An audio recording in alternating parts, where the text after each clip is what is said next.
The 2013 election was essentially a referendum against the ICC. We have got in Kenya today the absurd situation where the departing president is supporting a person who is not from his party.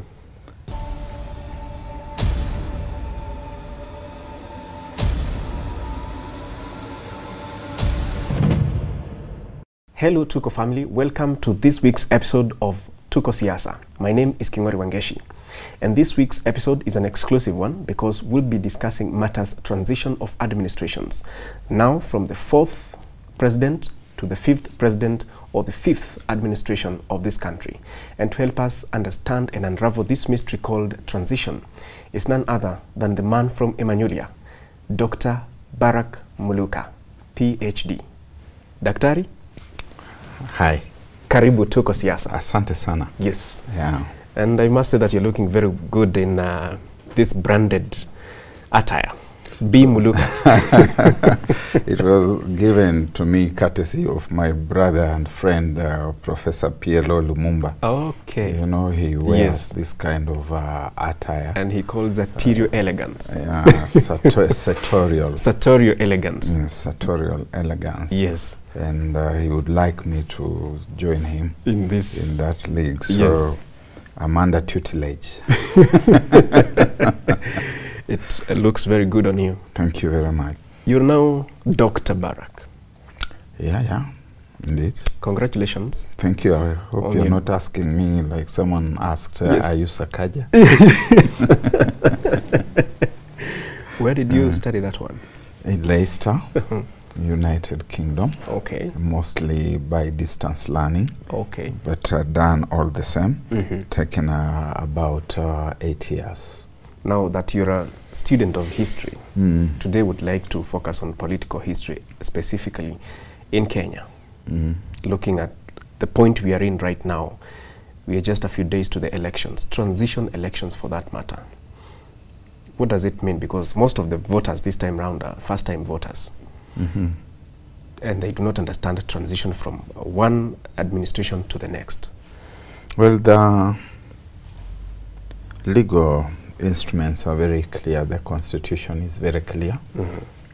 Constitution of Kenya 2010, that no person would serve as president for more than 2 terms of 5 years each.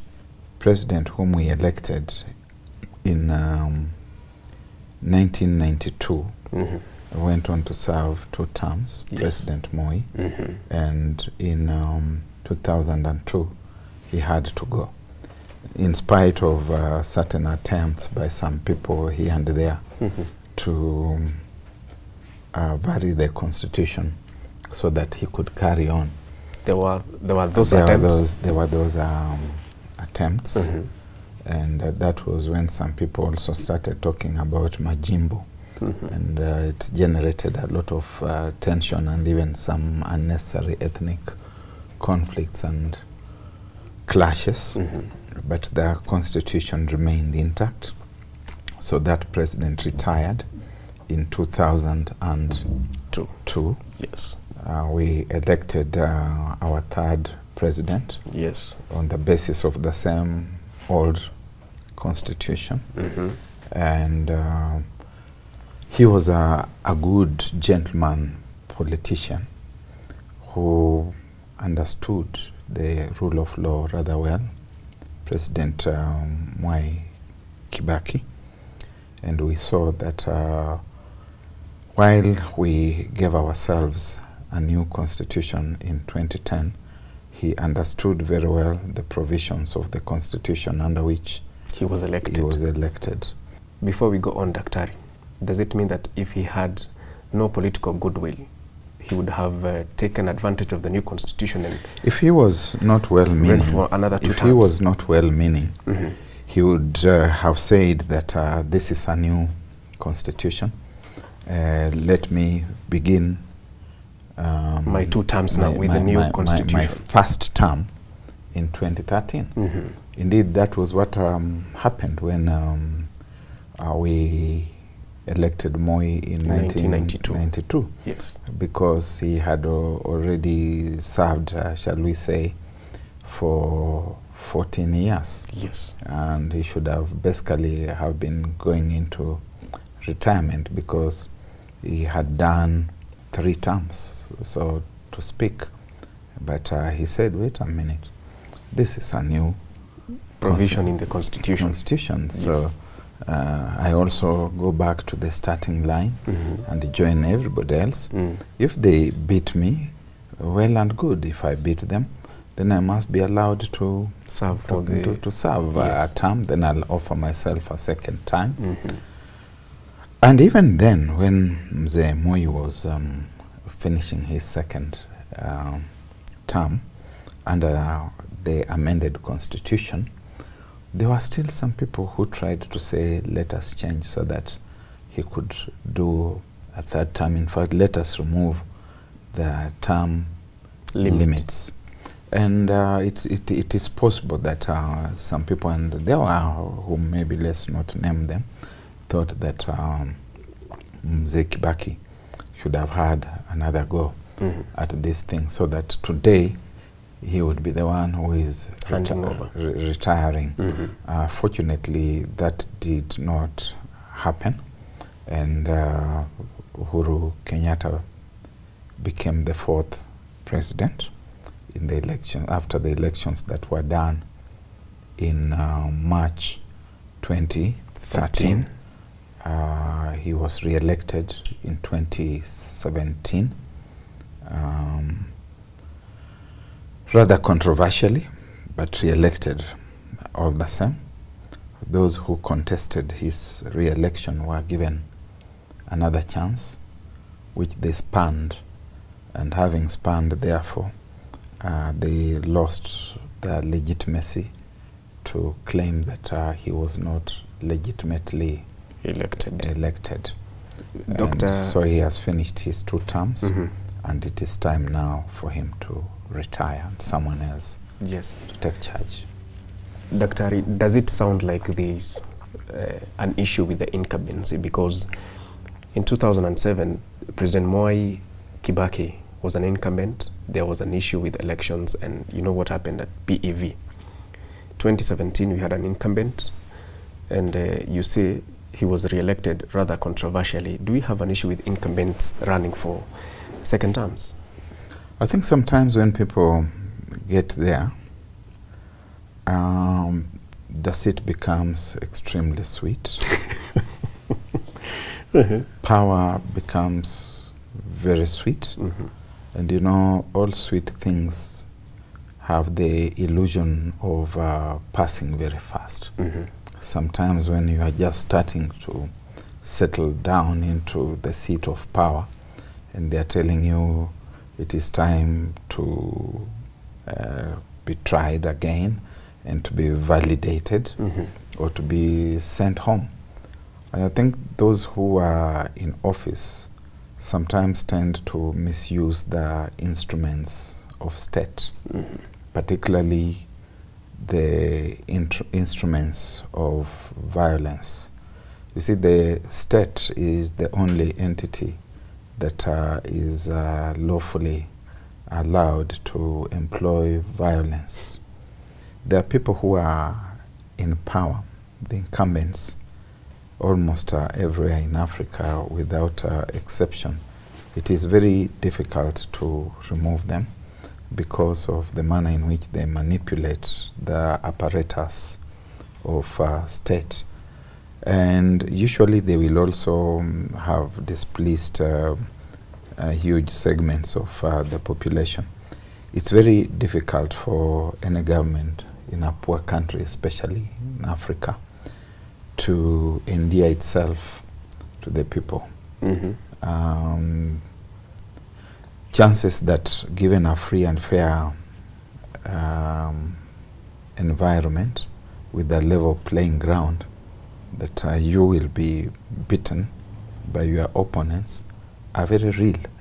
Even the person who is going to be elected next week, you're going to see We have people who are promising heaven on both sides of the political divide. When they get to this house across the road, they are going to find the reality is different. There's pressure from out there. People want this, they expect that, they expect jobs, they expect the cost of living to go down. They expect that they are not going to pay school fees. If you are Raila Odinga, for example, you have said it's going to be free all the way to university. Then you get there, you find it is different, and we have seen Professor Magoha has sent the children home. Yes. So if Raila Odinga should be elected, we don't expect that the schools are going to be telling us that you don't need to pay school fees we pay when school the children fees go back to when school. the children go back. We are expecting that the free school fees will begin because it is within the 100 days. 100 days. So transitions can be difficult, and I think every election is transitional. It's just the degree of the transition and the nature of the transition that varies. There is that certain transition, like now, yes, when the incumbent is not on the ballot paper. But anytime even the incumbent is subjected to the poll, it is potentially a transitional moment, because he or she gets there to be validated. For the second time. Yeah, the citizens are being asked, did this person do well? In fact, a mid-term, if we say the 2 terms, and therefore we look at after 5 years as mid-term, a mid-term election exercise is essentially a referendum on the person who has been in power. In other situations, it's also a referendum on the party that has been in power. We have got in Kenya today the absurd situation where the departing president is supporting a person who is not from his party. It speaks to poor party organization and party politics, and to ideological bankruptcy in the parties, because if even President Uhuru Kenyatta has not been happy with this deputy, and he has reasons to be unhappy, whether the reasons are valid or not, it is another issue. Yeah?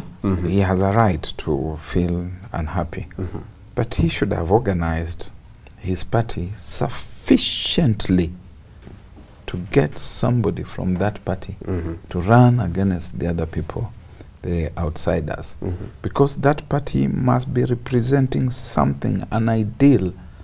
There must be a visionary agenda that that party wants to carry through another 100 years, 200 years, 500 years. This is a circus. These are not political parties. They are shopping baskets, vessels of convenience that are meant to take you across the valley of death. And when you get to the other side, you abandon them. You wait until another election is coming and you start looking around. You say, so who can I bring on board this time? Right. And that's why we are having this kind of transition, which in essence is not a transition. It is some form of continuity. Perpetuity? It's a perpetuation of the same environment as there has been. And you have had Raila Odinga quite often contradicting himself. If you move around, walk around the city of Nairobi, you see big billboards screaming at you, freedom is here. Freedom from where? Freedom from what? He is being hoisted by President Uhuru Kenyatta. In fact, those who have called him a project are right, that this is the president's project. And the man has said he's going to continue from where Uhuru leaves off. But he also finds it difficult to speak to another portion of the populace. And so you will find the same mouth praising President Uhuru, but also saying that the country needs change urgently. Change from what? From who? His principal sponsor has been in charge for 10 years. So when he says that he's going to bring change, what change? And how must Uhuru feel when they say now freedom is here? It's Odinga who is bringing freedom. What transition is it? Is it continuity? Or transition? Is it a transition? Is it a transformation? What is it? This mongrel change? In 2002, the president then had a candidate who is the current president. Do you see similarities of that scenario with what we have currently, or there are differences? They are very similar. The only exception, if you want, and which is cosmetic, is that the person being fronted by the president is from another party. But, and here I would reflect from Raila Odinga's biography, a copy of which I have around here. If you want, I can read. Which one is that? Read to you from the book. It's titled Flame of Freedom, where he talks about why President Moi wanted Uhuru Kenyatta to succeed him. Since your people have taken away my books, I will try to remember what exactly he says. He says that the Kenyatta and Moi families, and to a lesser extent the Kibaki family, had acquired a lot of wealth whose sources were opaque, and therefore Moi thought that Uhuru Kenyatta, who would be an insider, would protect what Odinga says in that book was their ill-gotten wealth. And that's why he bypassed him as the son of the revolutionary Jaramogi Oginga Odinga. Now, I don't know at what point the two find a fusion of vision, Odinga and Kenyatta, the younger ones, to now overlook those things which Mr. Odinga has rendered in black and white.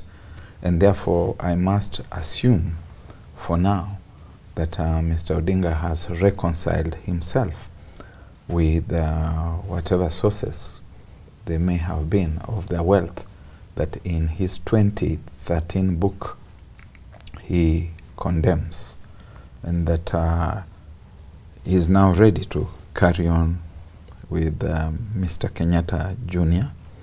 And I can only assume, until the day he comes to prove to me otherwise, that he is there to protect those interests.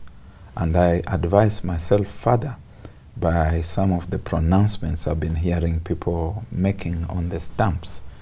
I've heard the go-to Secretary General Francis Atwoli asking, rather urgently, screaming almost, who will protect us?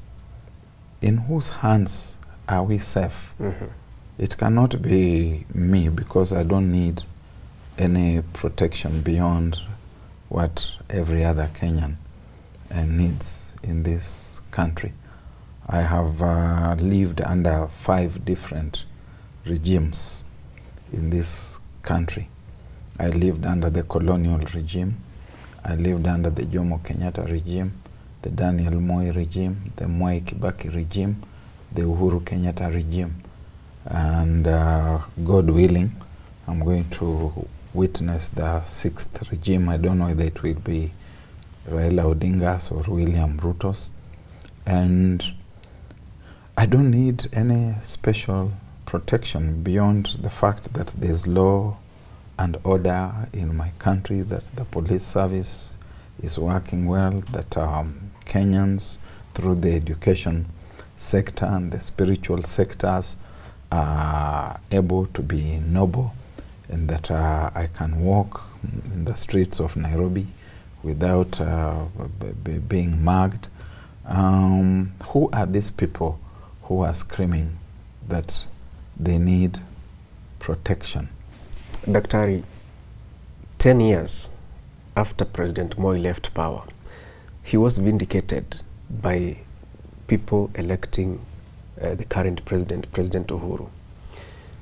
Do you foresee a situation in future where now the current president will be vindicated by choosing Raila Odinga as his candidate in this election? The circumstances that brought Uhuru Kenyatta to State House must be isolated from the circumstances when Moi wanted him to be president. The 2013 election was essentially a referendum against the ICC. And that referendum brought together two very big voting blocs, the Kikuyu and the Kalenjin nation. They did not vote for Uhuru Kenyatta because they believed he was competent. Indeed, I think I could look into that camera straight and say he was not competent. And during the time he has been there, he has proven that he was not competent. I will explain. To be competent in an African context during the times we live in means to build greater national harmony, peace, and understanding. It means to avail the opportunities that exist in the country equitably across the nation. It means to enable Kenyans to have that fellow feeling, to be confident in their country and in its systems and in its instruments. I can look that camera in the eye and say President Uhuru Kenyatta has not succeeded. I could use one word for not succeeded, but let me be polite and say he has not succeeded. He has not succeeded because today, 5-6 days we are speaking to the election, schools are closed. And schools are closed because the government of Kenya cannot guarantee the children of this country and their teachers and the parents that the children will be safe. Why? Daktari, these schools are used as polling stations. The IEBC requires time to bring its machinery there. Kingori, whoever is telling you that can go and sing to the birds in the forests. Explain it to me, Daktari, then. Yeah? Explain it to me. I have witnessed 12 elections in this country. I heard Mutai Ngunyi bragging somewhere that he has witnessed 6 elections. I have witnessed double 12 elections in this country: 1969, 1974, 1979, 1983, 1988. Those are 5. 1992, 1997, 2002, 2013, 2017. Those are 12 elections. They are always done in schools, including when I was in primary school. you know, Fafa Jericho in 1969. There was an election which took place. When you were studying? From my school. And you were in session? No, we were not in session. You just take a break. Yeah? Isn't that what has happened, Dr.? You have shut the schools, the secondary schools, the colleges. You have taken all these people home. We had an election in 2017. Did we close the schools and tell the children to go home? This is the first time. And we are sending... No, Dr. It is good we look at facts as they are. In 2017, we did not have an irregular calendar for schools. So by the time that we were getting to elections, the students had already left schools for their August holidays. This one was affected by COVID. It doesn't matter. We have had other elections in this country before, and we have not shut the schools. We have not closed the schools. And this is the reason, Dr. The message here is very simple. Dr. This is the reason. Before the 2010 constitution, the elections used to happen in December. Not always. Check your facts. When schools are closed. Check your facts. Now come to Constitution 2010. We cannot even perpetuate that argument because the premise is wrong. We have had elections in September, in November. Yeah, we have had elections in April. Those ones you could say the schools were were on holiday. And now the second Tuesday of August. No. It doesn't wash unless you are their apologist. I'm not playing devil's advocate. In which case, I rest it there. I just invite you to go and check your facts. All right. So we need those whom this country has given the custody of its security to rise up to the task, to step up to the plate and to do the right thing. President Uhuru Kenyatta is in charge until the day he passes the baton to one of the 4 candidates on the presidential ballot paper. And he must make sure that he delivers the ship of state safely and stably to the next captain, and tell that captain, I have brought it this far. It is safe. If it has any issues, they are in that corner and in that corner, and this is how we advise that you sort them out. That is going to be his biggest test, that he can deliver a secure country without violence to the next president. What would be your message to Kenyans? Because as you rightly said, there are expectations of victory from the 2 front runners in this election. What would your message be to Kenyans as we go to the votes? My fellow Kenyans is a very simple one, and I borrow it from my good friend Joe Ageyo. I have seen his clip circulating across the country, social media, where he's telling fellow Kenyans that it's never that serious. This thing, it's never that serious, especially within the political class. I borrow from Joe Ageyo and tell Kenyans that if it was that serious, Uhuru Kenyatta and Raila Odinga would not be together, because of the kinds of things they have said about one another. That Martha Karua would not be with Raila Odinga because another clip which is circulating is saying that she shares absolutely nothing ideologically with Odinga, and that she does not even admire his brand of politics. If it was that serious, they would not be together. That the Martha who walked away from Gideon Moi's father is with Moi on the same side of the divide, it's not that serious. That Odinga, who has written very negatively of Martha in his autobiography, The Flame of Freedom, now chooses Martha to be his running mate, it is never serious. That when you look at William Ruto, he is with Musalia Mudavadi, who was showing us his bottle and saying, this is bottom up. It can't be that serious. That Moses Weta is in the same camp. That Mike Mbuvi Sonko has been gravitating across the landscape. Now in Azimio, now in Kenya Kwanza. It's never that serious.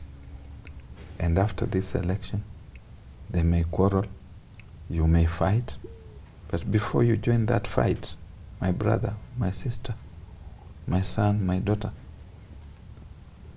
let their sons and daughters be on the front line.